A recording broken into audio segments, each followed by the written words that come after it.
So my name is Lourdes, and hi. Yes, I'm a stay-at-home mom, and I have been a stay-at-home mom for 12 years now, since 13 years almost, since 2009 when I first became a mom. Which one? This one or this one? Not the sticky ones. These. Put them on. Not jumpy socks. No. And Shelby. I'm on my youngest. She's 4. Yeah. Just a little background, I guess, on what I'm doing and why I'm doing this. Why I am doing this because, well, there isn't a lot out there about it. And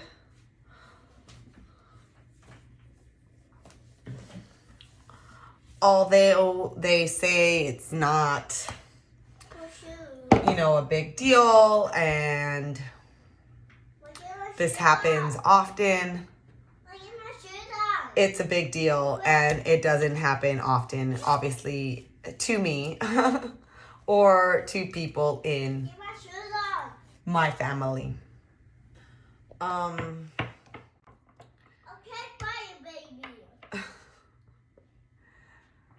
So as you can see, I have a 4-year-old. My hands are full with her. She's just busy and needs lots of attention, as kids do. But soon I won't be able to even do something as simple as wash my face or put lotion on or whatever without getting really, really tired.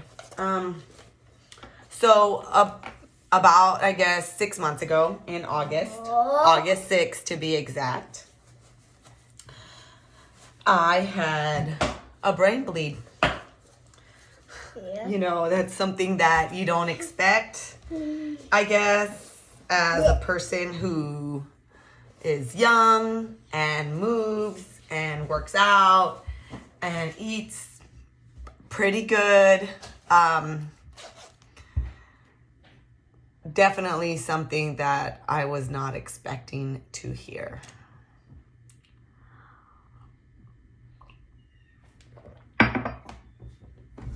So much so that I thought it was vertigo.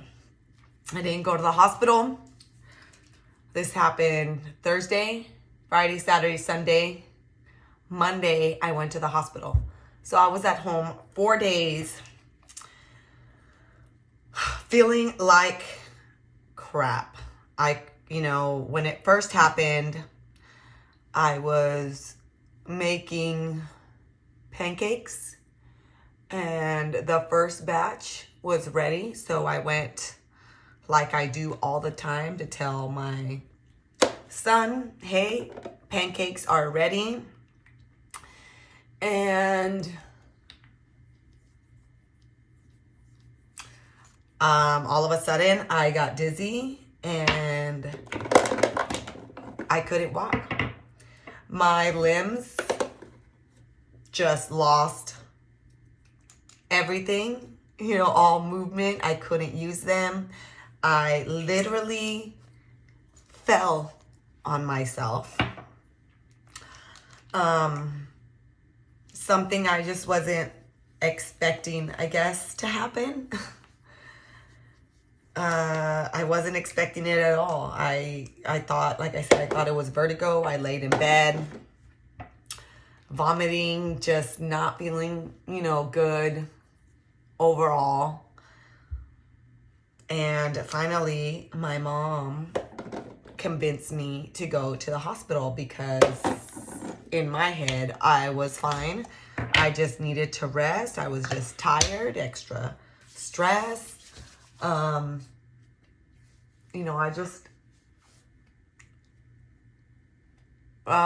brain bleed definitely was something that was not on my mind. And when my mom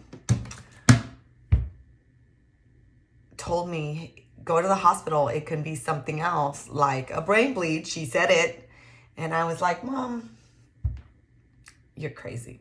So I went to the hospital, and yes, I literally had a brain bleed. Blood in my brain, in my cerebellum, which controls movement, balance, limbs. I can still talk. I was fine. I hadn't had a stroke, even though I guess maybe they consider it that. But because of where my brain bleed was,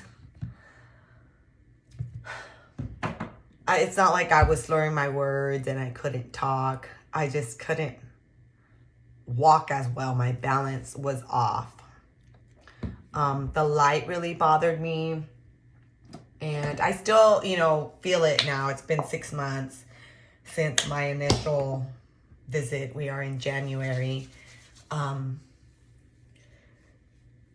So I just couldn't walk. And I couldn't use my limbs. I mean, just doing my hair, taking a shower, obviously was hard and exhausting. Working out was not even a question. It wasn't even on my radar, even though I wanted to, and I was someone who always did. Whether it was a short workout, an hour workout, 15 minutes, whatever it was, I was always moving on the go, doing something, either going on a walk or something, right? And that just wasn't in the cards for me. So I guess why I'm doing this is to tell you guys that you are not alone. If either you or a family member is going through something like this, yes, it is scary. And yes, it is unexpected, but there are other people out there as well. And even though something like this maybe isn't common, but it's not uncommon. Definitely scary to hear that you had a brain bleed, because it's something that you weren't expecting. And, after talking to the neurosurgeons and getting MRIs and CAT scans, they found that I have, I guess, what they call a malformation of veins. Thank you. It's so good. I love dirt. In my cerebellum, and thank you. And because of what it is, it can happen again if left untreated. So I don't want that to happen again. Obviously, I don't want to be driving. I don't want to be doing something else. I don't want to be alone. Or with my 4-year-old and not be able to have help, contact. It could be worse later. Every time this cluster or malformation of veins bleeds, it grows. Obviously, everyone is different, but my case, where it is, my neurosurgeon says that because of where it is, thank you, it can grow and bleed into my brainstem, and that is something that he does not want to do. So I have this malformation of veins back here in my cerebellum, and I have chosen to operate, and my surgery is very, very soon. In a few days. We are on Thursday. My surgery is on Monday. Yes, it's scary. Yes, I have lots of questions. I have things going through my mind, but I also know that stress and worrying isn't going to do anything about it. It's not going to make it go away. So I just have to trust in God to give the surgeon the knowledge, the strength, whatever he needs which I'm sure he has knowledge to do this and to take this malformation out. So it hopefully I don't grow another one, and it doesn't bleed again, and I can live my life exactly how I want to, which is free and being able to do whatever it is that I desire and I want, and travel and see my kids grow, even though at times they drive me nuts. But they're my kids and I love them. So I want to be able to do anything that I want. And I feel that with this, I cannot. I am limited because there's always that, well, what if, right? And even though that, yes, there is complications, obviously, to any surgery, and it's scary, but it's something that I know I have to do. So one of the reasons why I am doing this video is because there is just not a lot out there, a lot of people that come out because you're tired, you're exhausted. It's something that you don't want to do. And I don't know when my next video will be, my progress, how long it'll take for me to be able to work my phone, because it took a while to even want to look at my phone and to want to text message. It was hard to use my fingers. I would always have to use my voice to send messages because it was just easier than having to text someone. And even now I get a little dizzy or just tired if I do too much, or if I bend down too fast, or if I look up, and then I look down. I mean, it's just kind of overwhelming on me, and I just kind of lose myself for a quick second. And working out, I mean, I started 15 minutes here and there, and the next day I was just exhausted, like tired. Not so much like I was sore, but I was just tired and exhausted. So it definitely has taken a toll. Say on my daily activities. It's like I want to do it, but physically I feel like I can't, or I get very tired very, very quickly.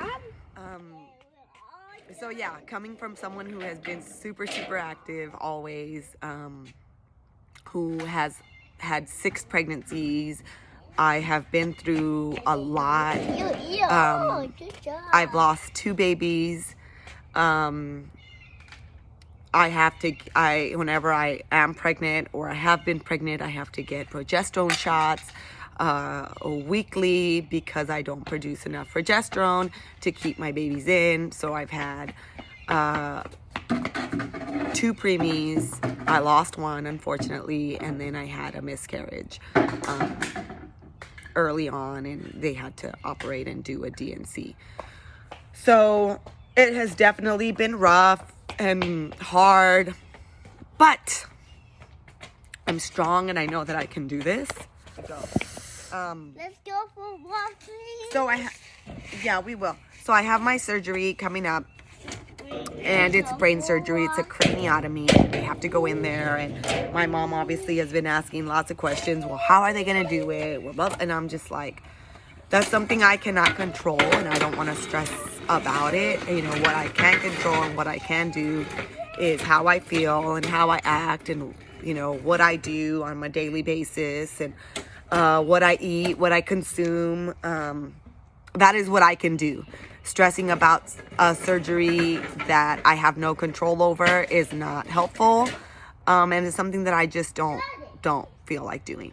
So I have to continue to do what I can, and that is just move forward and work my butt off to make sure that this doesn't happen again, and that includes, unfortunately, surgery.